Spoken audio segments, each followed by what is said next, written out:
pasti itu terlindas kepalanya dan pecah. Benar. Yang gue lihat tuh ularnya tuh membentang sepanjang Jalan Narogong panjangnya. Waktu pembangunan pun banyak yang disiksa ya.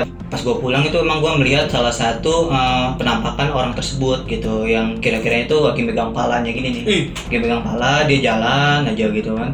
Sambil nyariin keluarga saya di mana, dan katanya sih mitosnya di sana pas udah ada bercucuran darah itu kasih garam sama orang-orang di situ.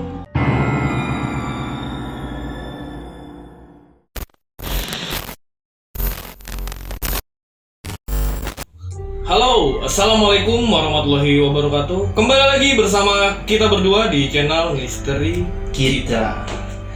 Ya, kali ini kita berdua akan membahas soal Jalan Raya Narogong. Ya, mungkin kalian semua udah pernah dengar di tahun 2019 lalu itu Jalan Raya Narogong ini sempat panas diperbincangkan karena banyaknya kecelakaan para pengendara di jalan raya tersebut. Dan banyak juga yang berasumsi bahwa di tempat atau jalan itu tuh memang tempat di mana orang naruh tumbal atau buang tumbal ya di sana untuk nyari tumbal ya. Dan di sini kita bakal menganalisa sama Bang Yuda dari sisi mistisnya, apakah benar orang buang tumbal di sana, ya orang nyari tumbal di sana apakah benar gitu kan. Dan gue juga bakal menganalisa dari sisi yang logis, dari kondisi jalanannya ya Bang ya. Benar. Dari sisi jalanannya, dari kelalaian manusianya. Jadi apakah ada faktor human error di situ ataukah memang pure karena faktor mistisnya? Oke, langsung aja ke materinya. Jadi sebelumnya di sini kita nggak akan menceritakan soal Jalan Raya Narogong secara detail. Jalan Raya Narogongnya nanti kita akan taruh di deskripsi ya. Di deskripsi kalian bisa baca ya nanti ya. Gua sertakan secara lengkap ya pokoknya sejarahnya gitu. Soal sejarah dan lain-lainnya ada di deskripsi nanti. Jadi kalian bisa baca sendiri. Di sini hanya opini atau pendapat kita berdua secara pribadi. Ya, secara pribadi, secara metafisik dan secara logis. Ya. Kita langsung ke Bang Yuda. Bagaimana sih Bang menurut lu nih? Di sana itu ada apa? Kenapa bisa banyak orang yang kecelakaan di sana? Kan banyak nih paranormal juga yang udah datang ke Jalan Raya Narogong. Iya, benar. Dan mereka mengiyakan benar di situ tempat orang buang tumbal ya. Tempat orang nyari tumbal untuk kekayaan mungkin kan. Benar nggak sih? Benar sih, yang gue lihat itu emang ada di beberapa titik ya di Jalan Narogong. Itu ada yang ibaratnya, gue nggak mau fitnah sih, ini cuman perkiraan saya aja ya. Itu ada yang mempunyai ritual-ritual tertentu gitu untuk ya suatu usaha atau misalnya itu ya orang spiritualis. Emang kalau di Jalan Narogong itu kan lumayan panjang ya jalannya ya, dari mulai Pangkalan 1 ya Bekasi sampai itu Semen Cibinong. Iya, sampai ke Cibinong itu masih Jalan Raya Narogong. Nah, ya masih perbatasannya itu Holcim kalau nggak salah ya gitu ya. Yang gue tahu sih ya tiap jalanan pasti ada, cuman di Jalan Narogong ini ada hal unik karena ada beberapa oknum yang memanfaatkan jalan ini untuk suatu ritual tertentu ya, gitu. Yang sebenarnya tadi Bang Satria bilang itu ada juga yang dibilang minta tumbal, ada juga yang untuk sesaji-sesaji dan lain sebagainya, dan juga emang ada beberapa penunggu lama di sana gitu sih yang gue lihat. Dan penunggunya ini lumayan besar-besar juga Bang gitu. Jadinya yang gue lihat itu ada beberapa siluman, ada beberapa jin yang sudah tua di sana, dan ada beberapa jin yang dibuang ya, karena jalur Narogong itu dari ujung ke ujung pasti ada beberapa tempat yang kiranya itu angker ya. Jadi di Cilengsi nih misalnya, di Cilengsi itu kan di Hotel Garuda yang kita kemarin ceritain kan itu depannya Jalan Narogong ya. Terus di daerah Bekasi juga ada beberapa tempat yang kira-kiranya tuh angker. Nah mereka tuh ya emang sering bolak-balik di jalan situ. Jadi akses mereka untuk lalu lalang. Lalu lalang, benar, jalur gaib yang kita bilang itu emang ada red zone sih kalau kita lihat sih itu. Kayak garis merah, cuman membentang sejalan sejalan Narogong itu. Kan sampai Jalan Raya Narogong ini tuh disebut sebagai jalur tengkorak cuy. Benar Jalur tengkorak kan. Iya. Karena gini setiap orang kecelakaan di sana itu pasti, maaf ya, ini bukannya mau bikin takut atau bikin enek kalian, pasti itu terlindas kepalanya dan pecah. Benar. Iya. Emang kalau rata-rata di Narogong itu rata-rata kecelakaannya seperti itu. Kalau nggak minta kepala ya paling ada yang sesuatu bagian tubuh kita yang hancur berantakan gitu loh biasanya ya, tapi yang sebagian besar itu yang kepala yang minta gitu, yang gua tahu ya. Itu emang ada beberapa titik yang rawan banget kecelakaan, cuman gua nggak bisa nyebutin di sini, takutnya ada kalian yang nonton terus suges gitu, terus nggak mau lewat jalan situ ya. Intinya sih kalau emangnya kalian mau kemana-mana, mau di jalan manapun ya, intinya baca doa aja sih, itu aja menurut gua. Cuman kalau untuk penunggu yang paling besar ya di Jalan Narogong itu ada bentuknya kayak ular. Kayak ular. Ya, siluman ular itu kayak udah tua banget sih, ada mahkotanya juga gitu. Emang di situ juga gue lihat emang sepanjang Jalan Narogong itu emang kayak ada ya kerajaan gitu. Nah itu sih yang gue lihat tuh, ularnya tuh membentang sepanjang Jalan Narogong panjangnya gitu. Itu yang pemimpin yang pertamanya ya. Nah untuk yang lainnya adalah beberapa anak buahnya itu yang ditugaskan emang untuk memintain tumbal gitu, yang misalnya si A nih gitu, itu dia punya ritual tertentu ya, tapi ritualnya itu harus ada tumbal biar dia tuh jadi kaya gitu atau apa. Cuman ini walau alam ya, ini percaya nggak percaya sih gitu. Itu dia biasanya ya gini-gini ke situ, ke jalan gitu, karena kan biasanya di jalan tuh kan orang kita nggak kenal gitu kan, siapa aja bisa lalu lalang sini gitu kan. Tapi ini korbannya kebanyakan yang bermotor gitu kan, terus yang lalu lintasnya kebanyakan juga yang pakai mobil-mobil truk gede gitu ya, yang truk besar gitu loh, atau kontainer biasanya sih itu. Karena emang di Jalan Narogong itu juga ada beberapa tempat industri gitu ya, banyak pabrik-pabrik industri lah ya. Yang jadinya lalu lalang mobil besar tuh emang biasa lewat Jalan Narogong untuk menghubungkan antara Bekasi dan daerah Kabupaten Bogor, Cilengsi gitu sih. Ya, jadi gimana ya, menurut gue Jalan Raya Narogong itu memang kalau kita lihat secara logis emang jalannya juga serem sih. Pasti serem. Jadi jalannya tuh berlubang. Jadi gue menganalisnya dari sudut pandang logisnya dulu ya. Benar. Karena gini, di sana tuh jalannya nggak rata, kadang banyak lubang gitu, bergelombang gitu ya. juga. Itu memang jadi sebuah faktor juga sih, pengendara sepeda motor jadi jatuh tergelincir. Cuman sedikit gambaran aja sih ya, ini dulunya emang dibangun oleh pemerintah Belanda atau Jepang gitu ya. Dan kebetulan kakek saya sih yang ngebangun, bantu untuk Jalan Narogong. Oh, untuk ngebuka jalur Jalan Narogong. Dulu tuh katanya sih jalannya masih batu kapur katanya sih. Dan dia tuh di situ emang waktu pembangunan pun banyak yang disiksa ya, banyak yang mati di sana gitu ya, tiba-tiba ya mungkin kecapean atau gimana gitu ya. Oh, waktu zaman penjajahan paksa ya. Benar, itu kisah nyata ya, karena abah saya dulu atau kakek saya dulu tuh kerja yang membangun Jalan Narogong gitu sih. Sampai Jakarta sih katanya membangun jalan tuh. Ya intinya di Jalan Raya Narogong itu menyimpan banyak kisah sejarah yang kelam ya. Tapi menurut lo apakah emang itu masuk akal nggak sih setiap tahun tuh harus ada kecelakaan di jalan itu, apalagi selalu ngincernya kepala gitu? Menurut pendapat kalau gue pribadi ya menganalisa dari sudut pandang yang logis itu emang sebenarnya sedikit gak logis. Karena biasanya itu ya rame kecelakaan massal di sana itu setiap mau akhir tahun. Nah, benar. Pasti setiap mau akhir tahun, bulan November, bulan Desember itu pasti banyak. Bahkan bisa setiap hari itu pasti ada yang kecelakaan. Sampai kemarin dengar itu sampai ada 5 kali dalam satu hari itu bisa 3 kali. 3 kali ya, seminggu sampai 5 kali kadang-kadang gitu. Sampai ada beberapa yang tadi Satria ceritain itu kalau ngomong sampai datang saking penasarannya gitu kan. Itu tuh gimana ya, rutin setiap tahun itu pasti ada. Itu memang sedikit nggak logis sih. Nggak logis. Apalagi yang kecelakaan ini beruntun gitu terus-terusan gitu loh. Kenapa harus di bulan itu gitu? Dan kecelakaannya pun sama gitu ya.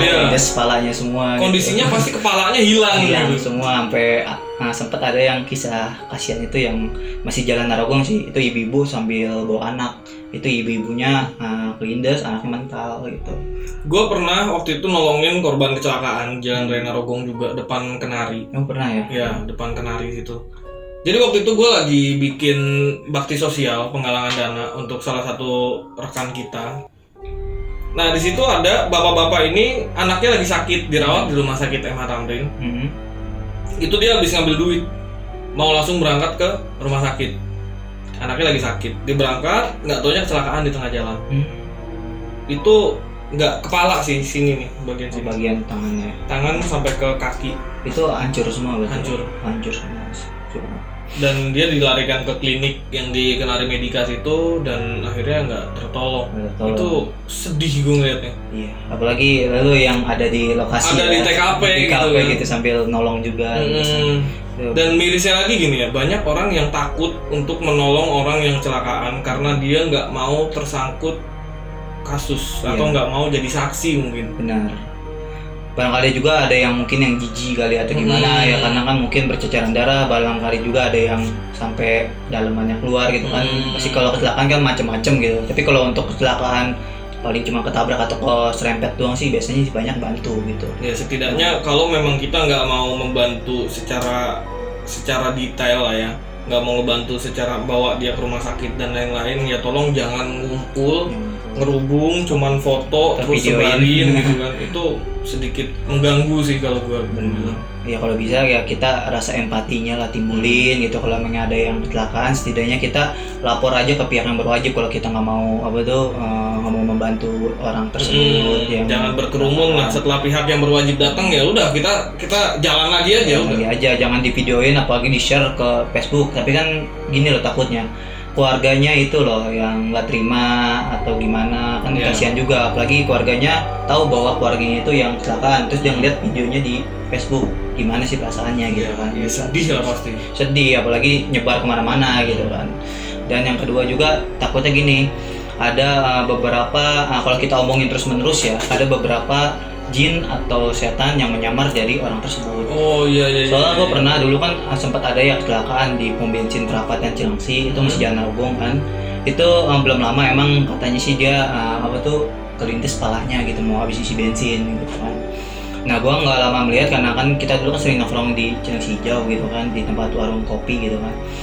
Pas gue pulang itu emang gue melihat salah satu penampakan orang tersebut gitu, yang kira-kira itu lagi megang palanya gini nih, lagi megang pala, dia jalan aja gitu kan, sambil nyariin keluarga saya di mana, dan katanya sih mitosnya di sana pas udah ada bercucuran darah itu kasih garam sama orang-orang situ katanya sih ya, teman gue nggak tahu bener apa enggaknya gitu. Gue juga pernah denger tuh yang cerita itu. Emang bener nggak sih kalau orang kecelakaan nih meninggal, darah yang bekas kecelakaan dikasih garam sama jeruk nipis ya katanya, itu bener nggak sih? Jadi arwah penasaran. Ya sebenarnya sih enggak ya, tetap aja kalau arwah sih udah kembali ke alamnya. Paling kalau untuk yang meninggal karena kecelakaan itu kebanyakan kalau di dalam hukum Islam, apalagi kalau kita bekerja gitu, mau bekerja terus kecelakaan, itu kan matinya mati syahid kalau secara hukum agama ya gitu kan.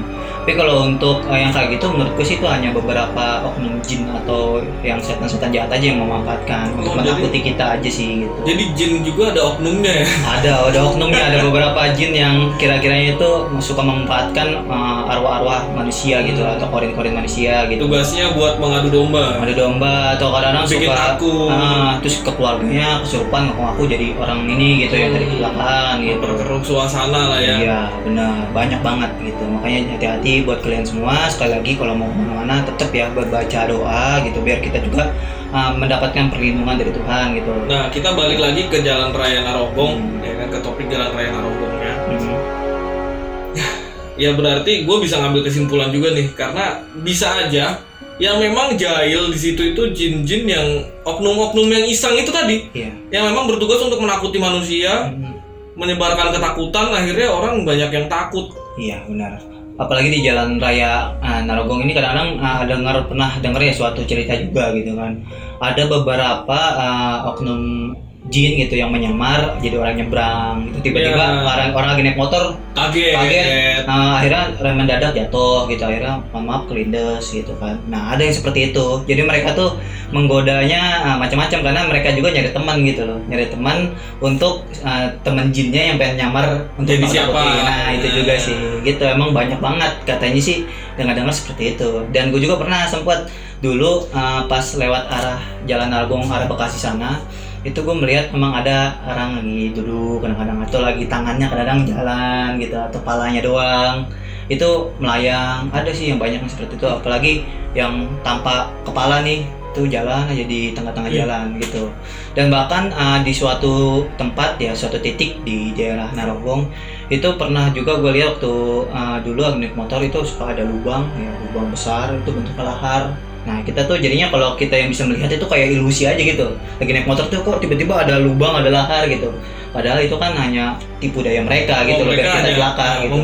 membuat kita berhalusinasi. Benar gitu. Jadi gue pernah tuh hampir kaget juga gitu. Tapi kan alhamdulillahnya bukan gue yang bawa motornya gitu. Ada salah satu kawan gue juga yang bawa motor gitu. Nah, ini di sini gue jadi pengen berbagi tips untuk teman-teman semua yang memang mau kemana-mana nih. Jadi bagaimana sih tipsnya berkendara supaya kita tidak terganggu oleh makhluk-makhluk yang seperti itu? Iya.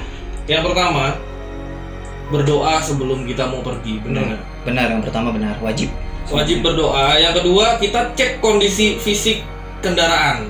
Apakah kendaraan kita ready atau tidak? Wajib dicek semuanya ya, karena kan kendaraan kadang-kadang walaupun sekarang misalnya baik-baik aja, bisa jadi besok bocor atau olinya bocor atau dan sebagainya, kan nggak tahu gitu loh. Ya, yang ketiga, teruslah berpikir positif. Kalau lagi ngantuk ya mending melipir dulu ke warung deh, istirahat gitu kan. Kalau capek mending istirahat dulu deh, jangan bawa motor. Soalnya mereka itu bangsa jin ya. Itu yang gua tangkap.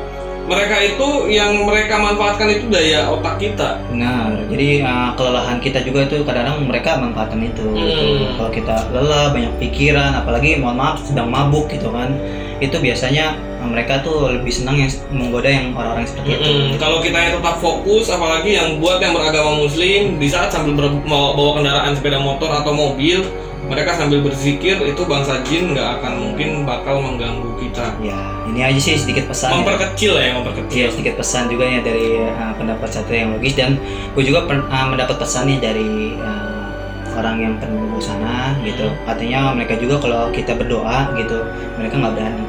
Ya, ini pesan dari yang penunggu Jalan Narogong.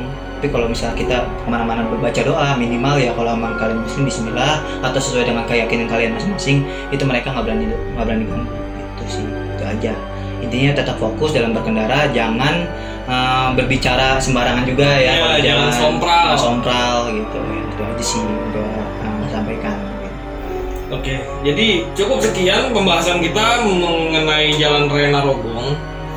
Ya, buat yang penasaran dengan kisah Jalan Raya Narogong berikut dengan sejarahnya, ada di kolom deskripsi. Nanti kalian baca sendiri aja. Kita hanya menyampaikan menurut opini kita pribadi dan memberikan pendapat atau tips menurut opini kita pribadi juga. Ini tips pure dari kita sendiri ya. Gitu. Ya, cukup segitu aja ya. Jadi kesimpulannya begitu aja, nggak banyak ya. Banyak gitu sih. Buat kalian juga yang kira-kiranya ada cerita mistis ya, atau misalnya kita harus mengungkap daerah mana atau jalan mana, silakan aja berkomentar di bawah ya.